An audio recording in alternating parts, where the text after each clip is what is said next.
আমি কালকে বাইরে গেছিলাম, তো ওখান থেকে কি আনলাম?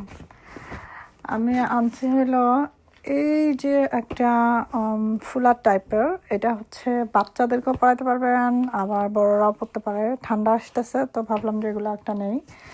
আর এইরকম একটা নিছি আমি আমার বাচ্চার জন্য, মনে হলো যে এটা অনেক কাজে লাগবে। It's working. আমার জন্য একটা, আমার বেবির জন্য একটা। আমি কিছু হ্যান্ড গ্লাভস নিলাম, কারণ আমি প্রতিবার এত হ্যান্ড গ্লাভস হারাই যা নাকি চিন্তার বাইরে। হ্যান্ড গ্লাভস আমার থাকে না, সো এটাও থাকবে না, চিন্তার কোনো কারণ নাই। দেখবেন যে আবার নিয়ে আসছি। আর নিচি হইল একটা, আমার নিজের জন্য একটা ফুলার নিচি হোয়াইট কালারের, আমি অনেক পছন্দ করছি এটা। আর নিচি কি নিলাম, এটাও নিচি বেবি বিপ, যেটা আমার খুবই দরকার হয় আমার বেবির জন্য।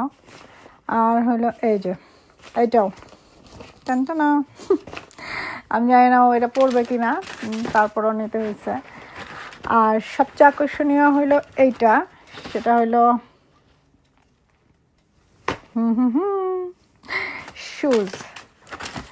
কারণ বাচ্চাদের এত জুতা লাগে, এত জুতা লাগে, ও মাই গড। এই তো ছিল আমার শপিং।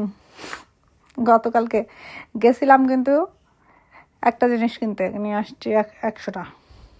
আর এটা হচ্ছে আমার জন্য কফি কাপ। কেমন হয়েছে? আগে বাইরে গেলে নিজের জন্য অনেক কিছু কিনতাম, এখন এমন হয়েছে যে নিজের জন্য আর কিছুই কেনা হয় না। আজকে বাইরে অনেক ঠান্ডা, আমিও একটু পরে বের হব। সো দেখছেন গাছের পাতাগুলো একদম শেষ, খুব তাড়াতাড়ি দেখা যাবে যে এগুলাও নাই। 4-5টা মনে হয় পাতা আছে।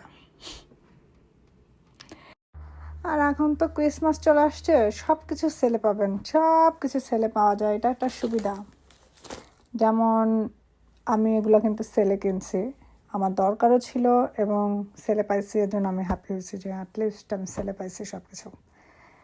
তো এই তো কেনাকাটার শেষ নাই, আজকে যদি বের হই আজকেও কেনা হবে। তো বাইরে হওয়ার দরকার নেই, কেনারও দরকার নেই। তোমায় নিয়ে লেখা যত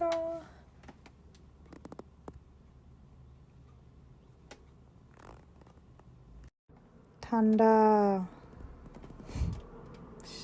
ফাইনালি ঠান্ডা চলে আসছে।